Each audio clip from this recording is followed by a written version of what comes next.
The off season for the Lumen Stock Car Invitational is now over, and we have cars back on the track once again to kick off season number 4.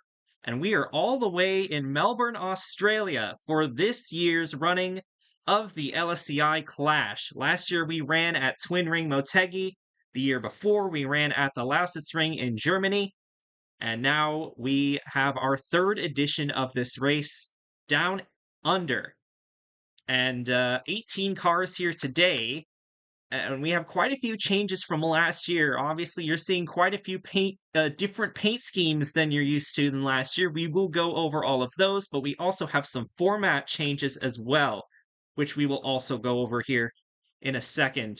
And I'm just excited to get back to racing here. Joining alongside me today is my co-commentator, Rashia Mahendra. And It's nice Rashia, to be back. what are your thoughts going into this race about the off season and what to expect for this race? Obviously, this is not a points race. The first points race is going to be 2 weeks from now at Atlanta. But what do you think we can take away from this race as we head into the fourth season of competition here in the Lumen Stock Invitational? Yeah, I'm kind of expecting a bit more of the same, just with a few minor changes to the competition. I think. For me, anyways, it's nice to just be at a unique track like Calder Park here. This track has been pretty much refurbished. You can see all these new barriers up, and they repaved the track and everything. It looks almost brand new as long as you don't pay attention to the apron area. Yeah, and that But happened. Oh, I'm sorry. Keep going. oh yeah, but yeah, it'll be fun to see how these teams kind of filter out at the in the first event of the season. Of course, this isn't a points race, so there's not going to be that much at stakes here. But I think everyone that's here wants to at least start out the season with a nice win. Absolutely. And this is something that happened for Twin Ring as well. When we ran there, the track got repaved. They added banking to the track to give it a different kind of racing. And I think that was definitely fun. That was the only race that we didn't record last year, but this year we're going to have it up on YouTube. So that's just because of how late that recording the races on YouTube decision was made. Anyway, this year we've got a few changes. Number one, the cars actually have some differences in ratings between them. We have cars that are better than others. We have drivers that are better than others. They're not massive gaps, so you're still going to see some of the unpredictability that we saw last year, but it was a pretty extensive process that I had. I had a couple people work with me on that to make sure we got the ratings just right, and I think we hit a good middle ground. So that should make the championship race interesting, and it should make it so that the good drivers are up at the top, but you still get your upsets thrown in there to make it more like a real league. And then also. Uh, our bump practice sessions that we were running last year are now just full-on qualifying sessions. So we don't actually have a in-game qualifying session in terms of like the traditional way, like Yeah, we two won't be lap using quality. the in-game sessions. Basically, we're setting it by practice order, if I'm correct. Yeah, pretty much. And that's gonna be weird for me because that's the only way that I've been doing it for 3 years. So it's going to take some getting used to. Speaking of taking some getting used to, let's go over your starting grid where there's already quite a few changes from last year. Your pole sitter is Adrian Wheeler, who is now driving for Motor Racing Ventures after running his rookie season last year with Checkered Flag Racing. This is a new expansion team, but they bought up the owner points from George Bryan Racing. We'll get to that in a moment. And so they're pretty good in owner points. Of course, that's not going to matter for this race, but it will matter for the next 4 that we run. Alongside him is the 57 of Shauna Everett, still in the same ride as before. Row number 2, this is a big one. We've got Jack Gino in the Hudson Motorsports number 81. He's been driving for Diamond Motorsports the last 3 years. He's your season 1 champion, but he ended up getting traded to Hudson Motorsports for Latanya Gray, and Latanya Gray ended up getting into a bit of an incident in the offseason with her suspected teammate Mauricia Vebels. They're both on the same team. You might remember Vebels running a few races in the 58 last year. They both ended up getting released, and now they're both in the amateur series. And Diamond Motorsports is now in the middle of a large rebuild. But this is a big break here for Jack Gino. The Hudson Motorsports cars are very fast. And some people thought that Gino's been held back by his car the last couple of years. So we'll see if he can take advantage of it this year. Starting alongside him in row number 2 is Nathan Buchanan, one of 2 amateur series drivers in the field. Buchanan qualified because he won a pole last year, and that's how most of these guys got into this race. Buchanan does not have any other planned starts for the 2, but I would expect him to show up once or twice on the schedule at some point. This team is trying to run more than half the races. That is what the team owner, Martin Swain, said, and they're preparing to potentially make a full-time attempt in season number 5, but this is kind of the bridge in the middle. Rhea Whitcomb is expected to run about 7 or 8 races for them this year, and Martin Swain himself will show up in the 2 car a couple times as well. Row number 3, we have the 58. This is Joanna Clark, the first rookie on the grid, one of 5 Rookie of the Year contenders. She joins her teammates, Tamarin Bellinger, who is not in this race, as well as, I believe, Jake Sidney, James Harvin, and Damon Kirby, who are all also not in this race. So Clark's the only one that's actually in the race. And I didn't realize that until now. But yeah, driving for Diamond Motorsports, this team again in a rebuild. So maybe Joanna can get the most of her car. She did all right in the 5 car in her limited starts the last couple years, so we'll see what she can do. Then next to her, you've got your defending champion, the number 1 of Kevin DuPont. Of course, returning to the same team, just with a number update, as the defending champion gets the honor of running the number 1 car. DuPont has chosen to take that offer, so he will be in that car. He will be driving that number this year. 35, that's Rebecca Raymond, another driver that switched teams after staying with the same one for the first 3 years.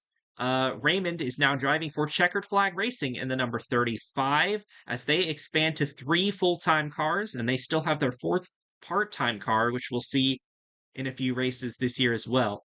99, Akiya Tajima, still in the same car as before. This will be his 4th season with Columbia Motorsports.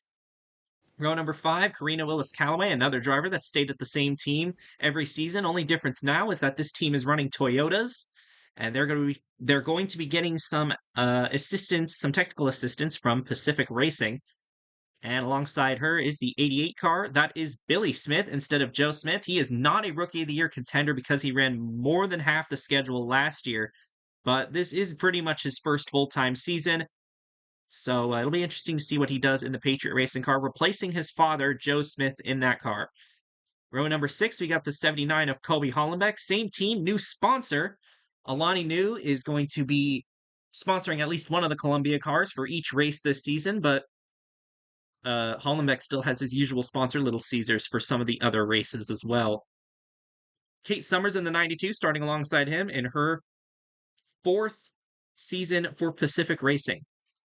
Then in row number 7, we have the 11 of Tim Berry. 2 years in a row that he's gotten close to winning the championship, but once again, mechanical failures derailing his season, and he's looking for some vengeance today. The McPickey cars are very fast. He is considered by many to be the favorite to win the championship this year. We'll see if he can show some speed here today. I do want to point out the starting order for this particular race was determined by a random draw, so we have a lot of faster cars in the back here, and it'll be interesting to see how they can make their way up. 45 would usually be James Harvin, but it's actually Oscar Duvall here today. He was eligible to run, did not have a ride for the race because he was released by NH Motorsports. He is now running in the amateur series for Appalachia Motorsports, but Appalachia Motorsports has a bit of a connection with MRV, considering they were the one that ran James Harvin in the amateur series last year on his way to the championship.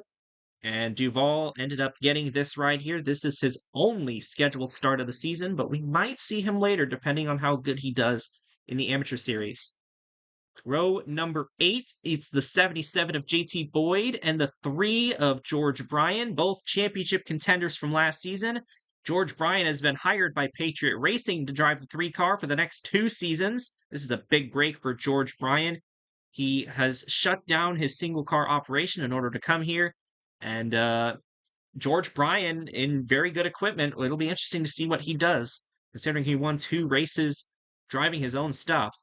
And then JT Boyd running his second season for NH Motorsports after winning Rookie of the Year and finishing runner up in points last year.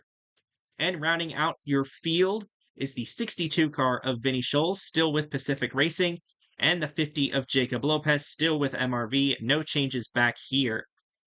Well, this is going to be an 83-lap race. I believe it is a 2-stop race. It might be a 1-stopper, but I'm kind of approaching this like it's going to be a 2-stopper, considering the amount of tire wear we saw in the practice session, a 20-minute practice session we ran just before the race. So yeah, it'll be interesting to see what this track has and what kind of race we're putting on here.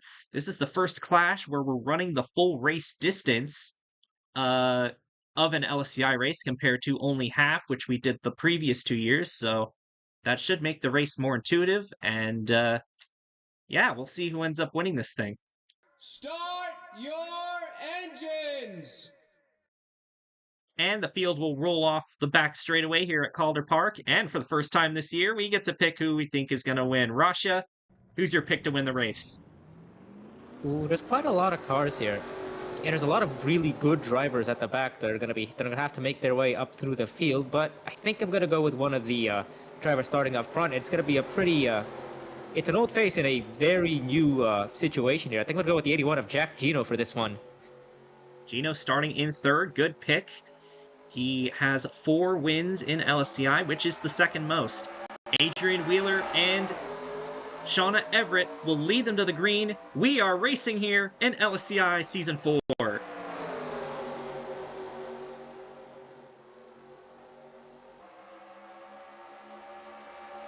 Oh, already someone got loose at the back of the field there. That's a 35. Rebecca Raymond, another 3 wide going into turns 3 and 4. Not much room on this track, but it looks like they're going to make it work. And coming out of turn number 4, it will be Shauna Everett from the outside lane who leads lap number 1, followed by the 2 car of Nathan Buchanan. It looks like the outside is pretty strong here off the start. Yeah, that's a pattern you're going to see with this track. The outside is very strong at the beginning of the race, but I think as the race goes on, that inside line will develop a little bit more as the tires rubber in. And that's definitely unique from most tracks, as usually you see the inside lane getting the advantage on those restarts, but you see the 2nd place starter, the 4th place starter, and the 6th place starter are 1, 2, 3, and pulling ahead of the rest of the field. Akia Tajima and Karina Willis-Callaway trying to make the outside work as well. Tajima will move to 4th. Wheeler and Gino slipped back on the initial start. And back here, we've got a bit of chaos as Hollenbeck continues to lose positions here. The other 2 Motor Racing Ventures cars are back here. And, you know, they've got some time to make up those positions, but, you know, it's not the easiest to pass here, so we'll see just how strong their cars are. But up front, Shauna Everett driving for Blake Everett Motorsports. This team has never won before, and even if it is an exhibition and won't end up counting towards their total, you know it would be great for them to end up getting a win here to start off the year. Yeah, a win's a win, even if it doesn't officially count towards that. And I'm willing to bet they'll be hanging up a banner in the race shop just as much as they would for a points race. Yeah, even despite their rivals, Checkered Flag Racing, which, you know, the first year of that rivalry, they kind of got dog-walked by them. CFR ended up winning 3 races with 3 different cars, and Blake Everett Motorsports came out empty-handed, but looking to try and turn it around this year. You know, Shauna Everett's a solid driver. She did some good stuff with CFR when she was still there. And she was pretty solid last year, pretty solid and consistent. That's just been her mantra, basically. She's been solid and consistent. She's never been flashy. She hasn't been that kind of driver to just dominate races. She's just kind of been up towards the front and consistently getting like 10th to 15th place finishes. Just consistency has been the name of the game for her. But she is doing pretty good so far up front as we complete lap number 6, as they've single-filed out throughout most of the field. Just a bit of battling going on in the back of the pack. And you can already tell a couple of tenths of tire wear, although a couple of drivers, like Billy Smith, just set their fastest lap of the race, so it's definitely... Yeah, it takes a couple laps. It takes a couple laps for the tires to heat in at this track, I think. So I think these guys are going to start peaking their lap times pretty soon. But then you'll see the tires start to wear out, and they'll definitely start losing a lot of pace. Absolutely. And Nathan Buchanan riding around here in second. He's just happy to be here. He doesn't, he's still an amateur series driver. He's been in the amateur series all 3 seasons. And so he definitely tries to make those cup starts count when he does get them. And he's hanging out in second right now. Kevin DuPont, defending champion, trying to pick up where he left off here. Solid third place run so far early in the going.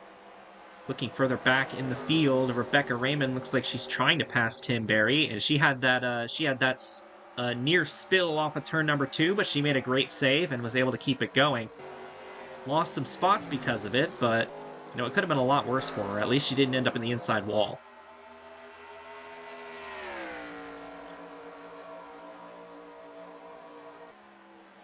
Yeah, we mentioned Nathan Buchanan. You mentioned Nathan Buchanan earlier, and yeah, he got off to a really good start in the amateur series last season. Won 2 of the first 3 races, but those results kind of tapered off at the as the season went on. I wonder if that's if we're gonna see more of the same from from Nathan Buchanan here, or maybe we'll see a bit more consistency in the amateur series. But of course, he'll also want to make his mark in the Cup Series.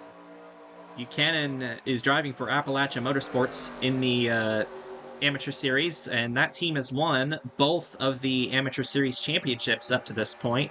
Neither of those drivers are at Appalachia anymore, as both of them ended up going straight to Cup afterwards. And even then, his other teammate, Haley Taps, also left the team as well, so he's got 2 new teammates down there. It'll be interesting to see how he does as, I guess, the experienced veteran of the group. But that's the amateur series, and he's still very much a newish driver to the Cup Series, considering how few starts he's made. But he has had some good runs. He was doing good at Atlanta. He won the pole there last year before he got caught up in the crash on lap 11 or so. But doing a good job here today. And again, these guys are not really trying to pass each other here early. Perhaps they're trying to save their tires to make it to the pit stop before they start making some moves. Billy Smith looks like he's trying to pass Rebecca Raymond on the outside. That's for the 11th position. JT Boyd, George Bryan have not made up many spots since the start. They've made up a few, though. Boyd looks like he's going to move up to 12th, and he started in 16th, so he's already up 4 spots. And yeah, the outside exit of 4 is really where you want to make your passes. I think you can get a really good, if you get a really good exit out of 4, you can really just pass the cars on the inside really easily. Joanna Clark, Kate Summers battling for 8th place. Tim Berry trying to push the 58 out ahead so that he can also try and get by the 92. And a bit of a wiggle off the corner, but he's going to make it work. Move Tim Berry, who started all the way back in 14th, now up to the 9th spot, so he's up 5 positions since the race start. But there's a big gap between 7th place Jack Gino and Joanna Clark in 8th, so it's going to be pretty tough for any of these guys to try and make up that gap. Although if anyone's going to do it, I'd imagine it would be Berry. Yeah, Berry's known for having really good race pace, I believe. But yeah, I think we're starting to see 2 distinct packs forming up here with about a 1.5-second gap between the 2 of them. Yeah, you've got your closing in on 2.5 now. You've got your front 7 up here: Everett, Buchanan, DuPont, Tajima, Callaway, Adrian Wheeler, and the 81 of Gino all up here. These are probably, unless we get a caution, these guys might be your guys that are battling for the win, but we could see some guys from the second pack try and pull some strategy to catch up to them. And checking the tire fall off, it's already about half a second, so... And we're only 17 laps into the run, so it's very much... This track is very much like Rockingham. I think that's the track that this is closest to, that we race at. With all the tire wear, the track length is pretty similar. This track is 1.12 miles long, so only slightly larger than Rockingham. But the way that you run this track is pretty similar to that one. Yeah, both in the way you drive it and how you kind of approach the strategy aspect of it. Tire wear is going to be quite an important part of the strategy. as we'll see here. And the undercut's going to be very powerful, as you'll probably see in the pit cycle. Yeah, undercut, trying to pit earlier than your competition to try and get some track position, spending one or two less laps on the older tires. That definitely works out better on tracks where track position is hard to come by, like this one. There are other tracks where it's easier to pass, where that strategy isn't quite as good, as you'll be on the older tires for longer in the next run. But if I were the crew chief, I'd definitely try and send my driver in as soon as the window opens for them to do that. So we'll see what these crew chiefs are cooking up, though. We've seen some crazy strategies in LSCI before, some of which have won drivers' races directly. Uh, but this isn't something that we've seen in the Clash. We've never had pit stops in the Clash because of the race distance, but since this race is about the length of a normal LSCI race, we are going to get to see more of that strategy and more of that like tire wear come into play here in this race. And that's one thing that is going to make this Clash very different from the previous iterations. Yeah, I will say though, with regards to the undercut and strategy and everything, you need to be at least relatively close to the leaders in order to do that. And that second pack is dropping further and further, now up to 4 seconds behind Jack Gino in 7th. Yeah, the lap times back here, you got the 27.7 from the lead car. Billy Smith running in 8th. We've got 28, 27, 27. They're all in the 27.7s. Meanwhile, these guys are running 27.5s, 27.4s. So they're significantly faster than that second pack, and that's interesting to see because this would like be something that you'd see on a plate track, but this is a short track. So it's really interesting why this is happening. I wonder if possibly the 58 of Joanna Clark isn't quite up to pace with the cars around her. And since it's so hard to pass, these guys have been having trouble getting around her as Billy Smith is trying to gap that 58 car. And we see Boyd Yeah, and... the 88, they're closed a 10th on the 81 of Gino, so that might actually be the case. Yeah, Boyd and Barry and Summers are having trouble getting past this 58 car. So Clark's just been defensive driving back there and not opening up any windows for these guys to pass her. Speaking of not opening up any windows to pass, Shauna Everett has led all 24 laps so far. We've seen Buchanan try and dip low to try and get a run on her, but he has not been able to get alongside her. And, we mentioned it's hard to pass here, so that's not too surprising. Maybe Buchanan's just trying to rubber in that inside line, maybe try to prepare it for the later stages of the race, because right now I figure it would be very hard to pass on the inside right now. I think it's still very top-heavy in terms of racing. This is something that we saw at the Michigan race last year, where it took a bit for that inside lane to come into play, but once it did, we had a spectacular battle in the last 10 laps for the win, and maybe we'll see something similar here. The one of DuPont bobbled off of this corner last time by, and Tajima almost got under him, but they are going to stay in line, and the top 7 remain in the single file line, not really making any moves on each other. And again, it's very different than other clashes. You don't have to make these moves early in the race. Just need to make sure that you're set up for the end of the race when you can try and get past the leader. Yeah, and I just noticed that the 77 of Boyd has just passed the 58, so that's another car that's broken free of that bottleneck at the second pack there. Yeah, Boyd now up to 9th, Clark in 10th. And you mentioned that I think the 88's now closed the gap by almost a second. Only 5.1 back on the leaders, and not too far now behind the 81 of Jack Gino. He's about 3.3 seconds back of Jack Gino. So if he continues to turn these kind of lap times, then he could have a shot of catching up to these guys if he gets a good pit stop as well. But, being that far back is gonna have consequences for the rest of the race. It's definitely going to be an uphill climb. Oh, Tajima went wide. Here comes the 41, trying to pass for 4th. Let's see if there's enough grip down there on the inside for Karina to stay alongside him. And she sure is trying. Looks like she's still gonna... Tajima kind of struggled there in 3 and 4, kind of moving up and down the lane. He's gonna keep the position though. Tajima will stay in front. Oh, Karina just bumped him. She's getting impatient. Karina Willis-Callaway is starting to get impatient. She wants 4th place, but she's still not going to get it there. Now she's going to try the outside lane, but Tajima's going to take the line away from her. So we've got a battle going on here for 4th, as we've got at least one driver that definitely wants to be making a move right now. She's not laying back whatsoever. Again, diving it into turn number 1. Just not that much opportunity for her, especially since the tires are shot. These guys are running 28-second laps now. So I imagine that these guys are going to start pitting here within the next couple laps to kind of remedy that tire wear, but nobody's come in yet. Yeah, you mentioned how the track kind of races like a short track, and I think Karina's kind of starting to take that to heart, starting to use the chrome bumper a little bit there on Tajima.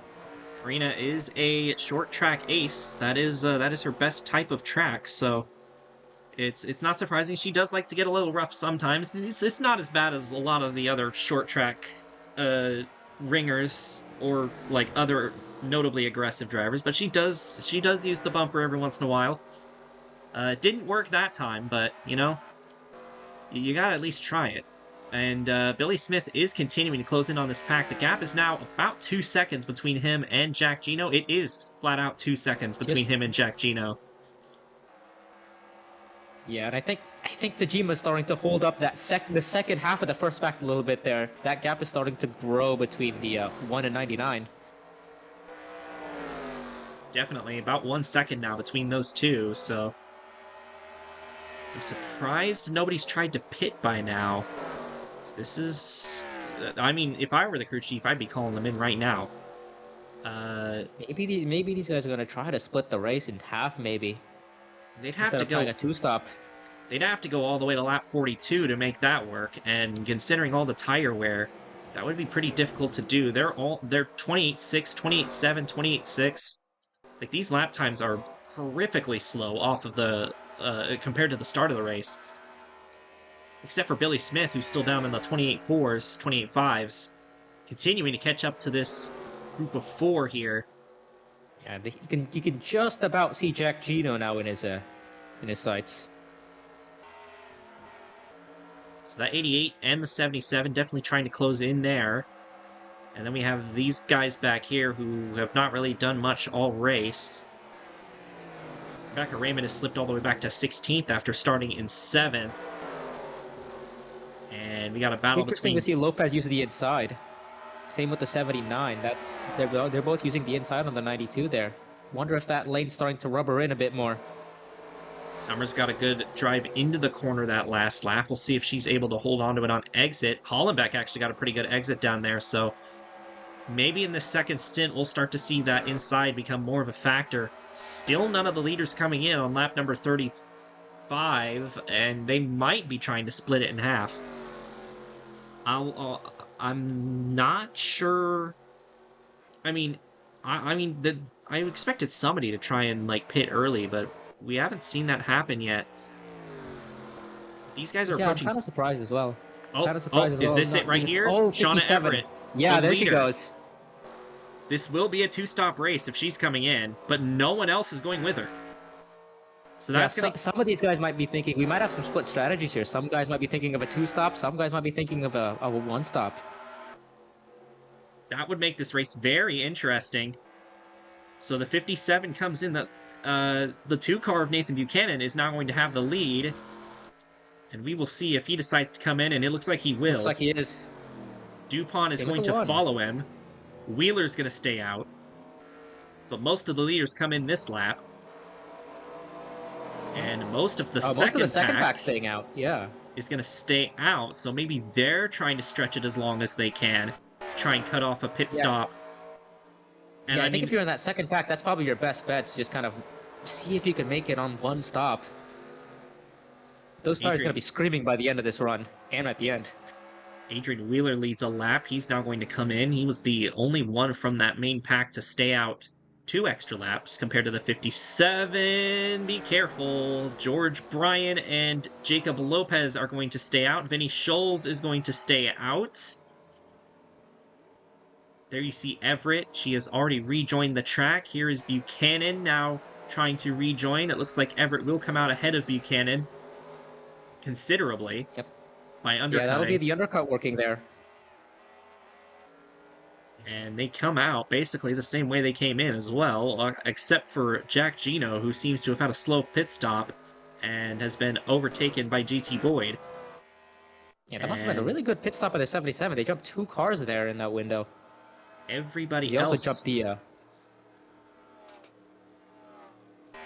Yeah, so I don't think I don't think we're gonna be seeing any one stops then if they're coming in this early. we shouldn't, but that does mean we're probably going to get a very late cycle here, which will make things Yeah, I think interesting. so. So the 57 should cycle out as the leader. She has been dominant here today. Nobody's really had much of anything for her. We'll see what the gap is at the line. The gap between her and the 2 car is about 3.5 seconds, but these guys do have 1 lap fresher tires. Adrian Wheeler comes out in 7th, it looks like, which is about where he was running before, so this might work out pretty good for him as he has 2 lap fresher tires than the 57. We'll have to see the difference in lap times between these guys as the last cars are now coming out of the pit lane. Not a good race for Pacific Racing. They are currently rounding out the last 2 the last 2 spots. 3.7 seconds at the line last time. We'll see if the 2 or the 1 close in next time. I would be rather surprised because it does take a few laps for these tires to kind of heat up. So, but we'll see this time. Yeah, they did not. They yeah, there lost you go. Pulled out a time. 10th. They lost time. So Yeah, that extra lap that Everett had is probably going to help her a little bit at the very beginning, at least. I'm trying to figure out how close the 62 is. She's 20 seconds back. So she's probably about 6 seconds ahead of the leader. I don't know if they're going to catch lap traffic. Definitely not anytime soon, but maybe eventually that'll end up becoming a factor in this race. Yeah, I think by the kind of the middle to the end of this run, I think they'll start encountering the lap cars. And that could hold up Shauna Everett and allow the 2 or the 1 to have a shot at her. But for now, they just kind of have to keep it clean, and they're pretty spread out throughout the pack. No battles going on whatsoever. The 2, the 1, and the 99 are pretty close to each other. The 99 looks like he's closing in on the 2 and the 1 car. They're all closing in on the 57 this time. I think, took about a 10th on the on Everett's lead there. I think they need to be gaining more than that if they want to catch her, but that is a good sign that they're gaining this quickly after the pit cycle. Because like you said, it takes a bit for the tires to heat up, and that's when you start getting your fast laps in. Barely gained that last lap though, so I don't know. We'll see. Pretty even there. It's not going to be easy to catch her, that's for sure. Yeah, that is a significant gap. 3.5 seconds at this track is quite a large margin. And shout out to the crew chief for sending her in when they did. It really seemed like nobody in that front pack was prepared for Everett to pit then. So that was a great strategy call to get her that big lead. These guys again are definitely faster than her, but it's a matter of how much faster they are. It doesn't seem like it's by that much, at least right now. But if we have more wear later in the run, then it's possible that these guys could start biting off a few tenths per lap. And like we see at Rockingham, for example. But I don't know, we'll see. That time they lost time, so it's really inconsistent. So it makes me think that it's not going to end up mattering that much. Yeah, I don't think that the tires have worn out enough to where it's going to make a significant difference between the 57 and 2, 1 and 99. I think it'll take some time for that for that difference to kick in, if it does at all, mind you. One got a good run off the corner. DuPont trying to find a way around. Buchanan for second. The problem is these guys are going to have to be patient if they do want to fight for the win, because the last thing they want is to be battling for second the entire time. Yeah, absolutely. Because if you're battling for second, that means you're losing time to the leader. And it's really just like these guys should be working together to try and catch the 57 first and foremost. And then if they get to the 57, then it's about trying to battle each other. So I think that's what they're doing right now. They're doing a Yeah, good this job. is an exhibition race as well. There's no prizes for second here. Yeah, absolutely. Uh, they're doing a good job of keeping their composure right now. They've been gaining a little bit the last couple of laps, but and it's like every time I say they gain, they lose time the next lap. I think maybe I should just keep my mouth shut on that. But oh, Buchanan's in the Oh, wall, okay, that's it. and DuPont will sail by him for second. And we have not seen that many cars get the wall. That was just a mistake there by Nathan Buchanan. Maybe he's just not much experience in these cars, or at this track for a matter. But DuPont is now up to second, but that's going to hurt them trying to catch up to the 57.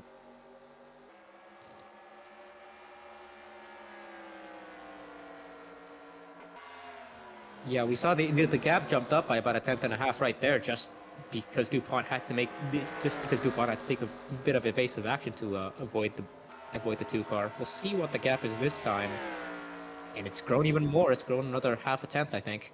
I tell you what, I think these front couple of cars are not that much faster than the 57, but JT Boyd in the 77 has been gaining. The 40 of Adrian Wheeler, I think, has also been gaining, so those two seem like they're pretty fast.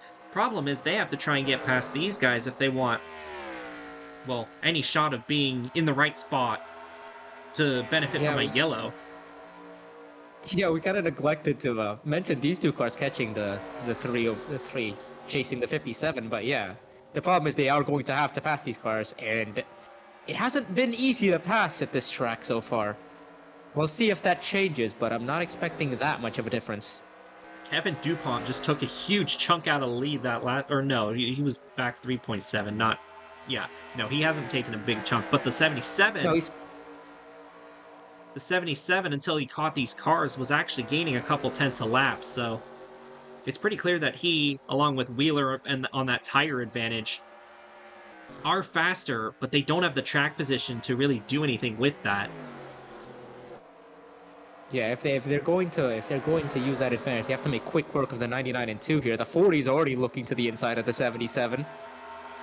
Adrian Wheeler not able to get past Boyd this time. I think he'd probably have a better chance of getting past these other four.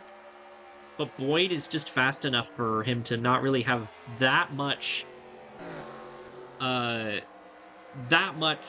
better pace than him, despite having a lap fresher tires. Jack Gino's also trying to join this battle. Your pick to win, Rasha. He's running in 8th right now.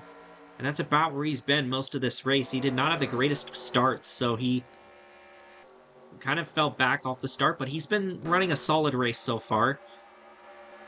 Yeah, I think he kind of fell victim to starting on the inside line alongside the 40, I think. And yeah, both of them dropped back and have kind of just been sitting at the edge of the top 10 ever since. Yeah, that's pretty much what happened to him. And you can already see a second of fall off from the 57 and the 1. So that one lap of difference really isn't much of one. And, I mean, it's looking pretty good here for Shauna Everett. As long as she can keep her car under wraps, this should be her win. There is one more pit stop that they have to go through, though. If they make a mistake on pit road, that could bring everybody back to her. And we've seen that happen before here in LSCI. Karina Willis-Callaway once again getting aggressive with the 99 of Tajima, but still not able to get past him. She's been trying to get past him all race long, but just has not been able to.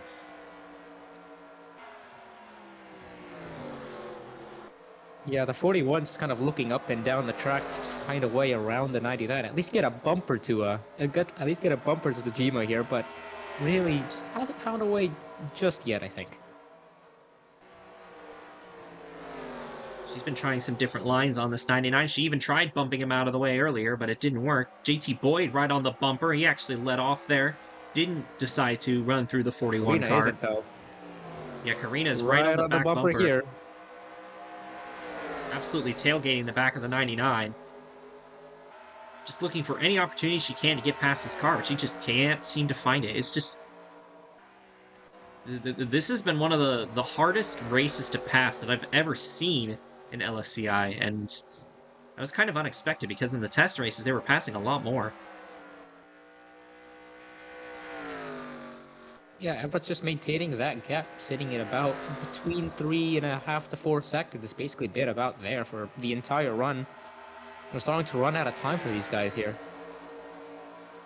Yeah, that's going to be 23 laps to go that last time by. And Shauna Everett has led most of them. She's led every lap that hasn't been under a cycle. So it's been a dominating drive for the 57. Started in second, got by the pole sitter on the start, and has not looked back since. Not even that much of a challenge from the cars behind her.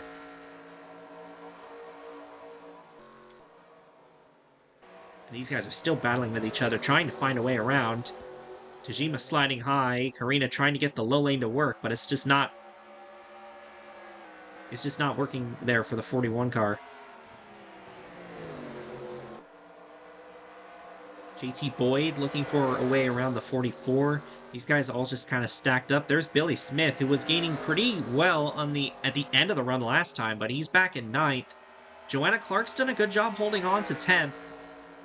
It's been a good run for her so far in that Diamond Motorsports 58. She started in 5th, so she dropped quite a few spots, but that car isn't quite... The Diamond cars have been struggling for a while, so it's good to at least be in the top 10 for her, especially since, she's a rookie driver. She's had Cup starts before, but this is her first full season. And, this is some good experience for her. Yeah, I was gonna mention Diamond hasn't exactly had the greatest of times in the last couple of seasons, so I think any progress is gonna be positive for them. Absolutely. DuPont has kept the lead at around 3.6 seconds here, or kept the gap to about 3.6 seconds. No cautions in this race. We've ran completely caution-free. The only thing that's gotten close to an incident was that almost spin by Rebecca Raymond on lap 1, but ever since then, it's been completely clean. And looking at the gap to the lap car, it's exactly the same as a few laps ago, so I don't think lap traffic is going to play a factor here. Yeah, I think the 62 has a few laps fresher tires, and that should be enough to keep her ahead of the 57. I don't think there's enough of a pace differential otherwise. Yeah, it's enough to keep her from getting lapped, but not much else. DuPont, over the last few laps, has been slowly chipping away at the lead, but it's just not by any significant margin. I think this is the first time I've seen it down to 3.4, but, that's still 3.4 seconds, and he's been gaining hundredths at best, so... Yeah, I mean, the gap's kind of barely... It's struggled to come down below that 3.4 mark, really. It's basically stays there, and it kind of just ticks back up after a few laps. And then it comes back down, and it just kind of cycles between that area. Fastest lap belongs to Akia Tajima with a 26.335. Tajima currently runs in 4th. You've got this row of Toyotas all trying to find the right opportunity to pass each other. And, the only time that we've seen anyone in this group pass anybody was when the 2-car hit the wall off a turn 2. And DuPont was able to pass him for second, and that's about it. So, well, we're probably going to have our late cycle of pit stops here very soon. And it'll be interesting. Should be thinking about stopping. Should be thinking about stopping soon. Unless we have anyone try their best to stretch it, I don't think anyone will. I think considering the last cars pit on lap 40, I think we're going to see, like, George Bryan, Jacob Lopez, and Vinny Scholes were those 3 cars that pitted the latest, but I still think they pitted too early to try and only make it on one stop, so... I think if you're DuPont or Buchanan, you might be thinking about making a big undercut here. That might still be possible, considering how much that Everett pulled out when she made her 1-lap undercut. George Bryan trying to pass Kobe Hollenbeck here. It's for 11th. Wasn't able to do it there. And I agree with you. I think maybe some of these guys try and pit now to kind of throw off the 57 and try and take advantage of that. I mean, the lap times are down at 28.5, so if any of these guys want to, they could try and make a big swing here and try and come in now to maybe gain that ever so elusive track position that, as we've seen in this race, has been the most important thing that you could ask for. Yeah, pretty much. I think if just need to be up front, and I think that undercut might be the key to getting that position. Shauna Everett not going to pit this time by. And we will see if anybody tries a differing strategy. But so far, it seems like everybody's just trying to make it to their mark here. Not try anything fancy here. 12 laps to go here at Calder Park. Shauna Everett's led almost every lap. And she is currently trying to cap off a dominating run here in Melbourne. And there has been no accidents, there's been no mechanical issues, there has been no problems that could end up creating a caution whatsoever in this entire race. And when you have a smaller field, that is expected. But, the last couple of clashes we actually have had, I think we had one yellow in each, so this will probably be our first caution-free clash, which is interesting since it is the oldest, or not, since it's the longest, I should say. And here comes the 57 into the pits. And once again, nobody is going to join her. Again. So unless they throw the pit stop here, or something wacky happens, it's looking good for Shauna Everett. Yeah, sometimes you never know what happens when you have these big differences in lap times between cars. So here's something that could happen, and I've seen this happen in test races before, not at this track, but in other tracks. Some of those cars that stretch it the longest, if they stretch it long, and there ends up being a caution, and the race can't get restarted and they never come in and pit, that could be a wacky way for one of these other guys to come in and steal the win. DuPont, Buchanan, Karina, and Gino are now in. But that is something Speaking of that, Everett's gonna want to be. I was gonna say Everett's gonna want to be careful not to cause a caution, just to kind of create that goofy situation in the first place. Here, he's gonna be closing in on these cars really quickly. At least anyone that stays on track.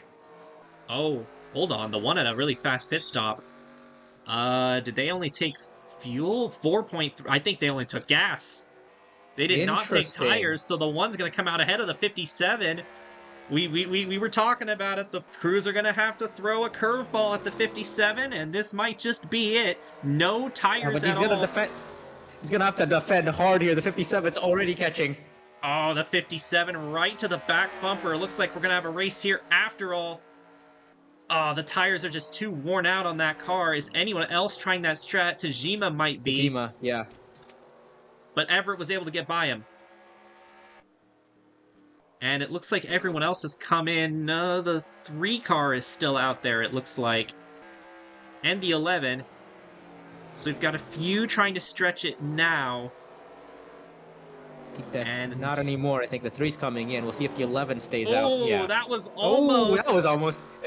that was almost the caution right there. That was almost what we were talking about. The 41 almost got into the 11 as he was coming into the pits. Lopez, I believe, is the only one that hasn't pit yet. So we'll keep an eye on the 50 car. Everett is already way clear of DuPont. A valiant effort to try and mix it up and try and get into the lead, and it worked for a little bit, but there was just no way that he was going to be able to hold off the 57 when she had tires and he didn't. Yeah, that all-important track position. Sometimes you just have to go and try whatever it takes, Maybe they thought, coming in now, that'll be everyone. They thought it was hard enough. They thought it was hard enough to pass to where that wouldn't matter. But like we were talking about 1 to 2 lap tire differences, but that was a 40 lap tire difference, and that's a way different strat. It looks like Lopez is going to try the same thing here, but he's well back at the 57 already. So that should seal it for Shauna Everett, unless something happens to her. But I commend the crew chiefs for trying something different. If they wanted to win, they couldn't just sit there and just copy what the 57 is doing. And for some of them, this could end up really shaking up the grid, because look at how far back the 2 is now. He's back in 8. Yeah. The 41 is just blowing by these cars that did not take tires. Yeah, this is the difference in tires right here. You can just see how much faster the 41 is rolling through the corners. Oh, see, now the inside works. You just needed tires when everyone else didn't. True.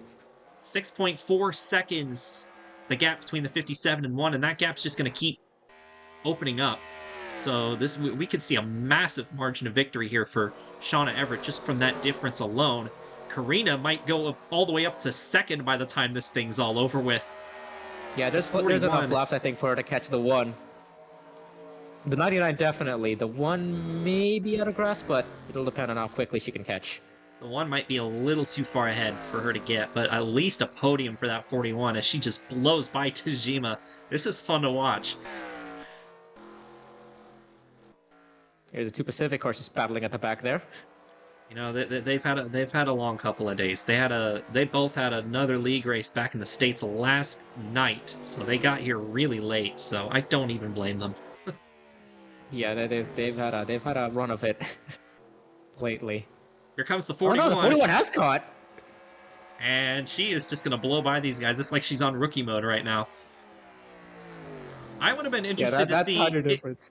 I would have been interested to see if the 57 had not taken tires, if the 41 would have been able to catch her. But it's the white flag. Shauna Everett's got a 10-second lead, 11-second lead, and she is going to cruise to an easy win here at Calder Park. Coming out of turns 3 and 4, Shauna Everett and Blake Everett Motorsports are going to go to victory lane here in the land down under. And she's about a half a lap ahead of her competition. Here comes Karina. She is going to finish in second. And that's impressive for her because she was in that same league race last night. 11.6 second gap. DuPont will finish in third. Tajima in fourth. And JT Boyd will end up with a top 5 when it's all said and done.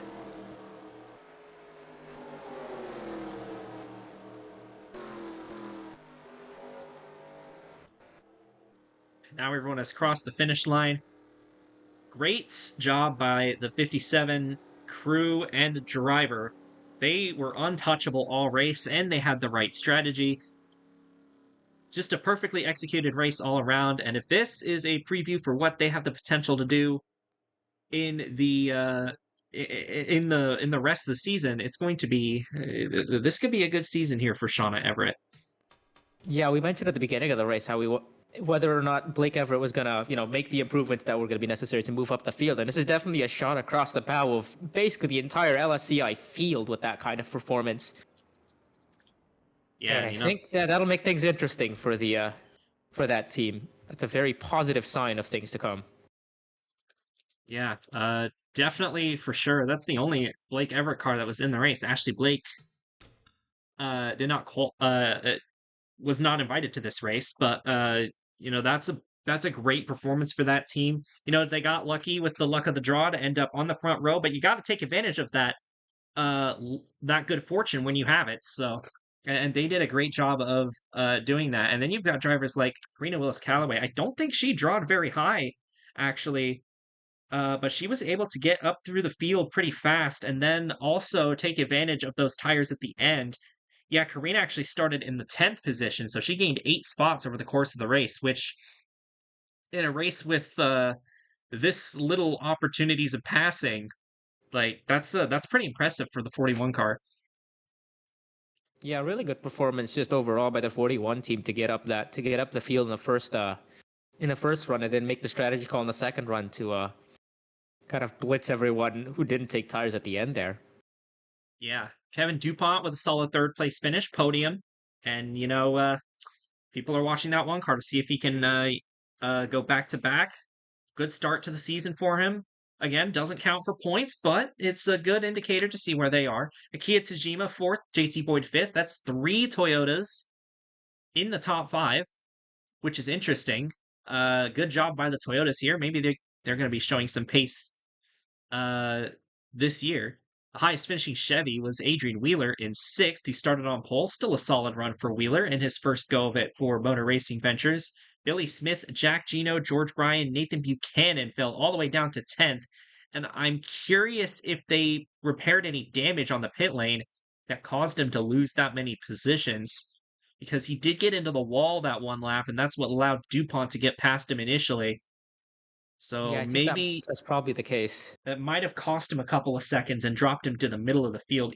Otherwise, it was a great run for Buchanan. He stayed in the top 3 all race up until the very end there, and he took it to the LSCI regulars. So that was an impressive run for him and the Martin Swain uh, race team.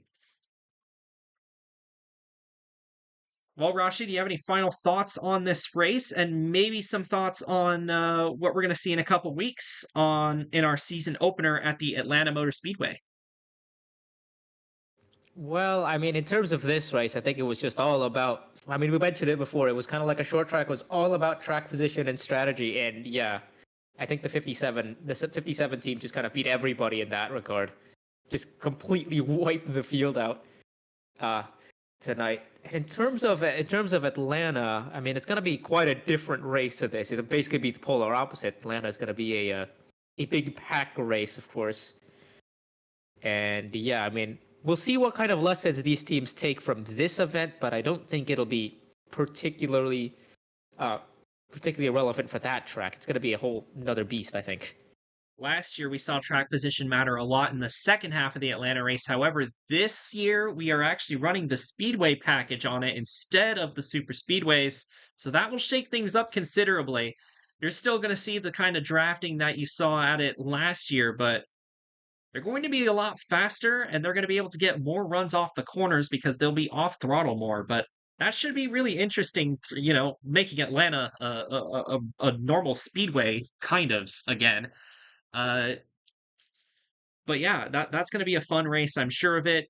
Getting a full field of cars back out on the track is always going to be fun, and I'm definitely looking forward to that race in a couple weeks from now. But one more congratulations to Shauna Everett and the Blake Everett Motorsports team. It might not be a points win for them, but it's something. They're going to be taking home a trophy here today. It's going to be their first in team history, so they're going to be proud of that, and they're going to have some bragging rights over over their rivals this time.